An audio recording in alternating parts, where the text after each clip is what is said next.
Hey everyone, welcome back. In today's video, I will show you how to update macOS Sonoma or Ventura without installing macOS Sequoia. If you're holding off on upgrading to Sequoia but still want essential system updates, this guide is for you. That said, let's get started. So first off, you have to hit the Apple menu located at the upper left corner of the screen and choose the System Settings option from the drop-down menu.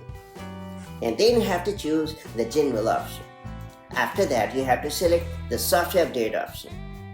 You will likely see a big banner offering you to upgrade to macOS Sequoia. Now you don't have to click on that. Instead, look for a smaller section labeled Also Available with tiny text.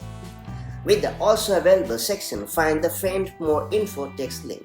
This can be easy to miss, but click on it to view updates from macOS Sonoma or Ventura. And then you have to select the updates you want, including any system or Safari updates, and click Update Now to install them without upgrading to macOS Sequoia. And that's it. You have successfully updated macOS Sonoma or Ventura while avoiding macOS Sequoia upgrade. If you found this video helpful, give it a like and subscribe for more tech tips. Thanks for watching.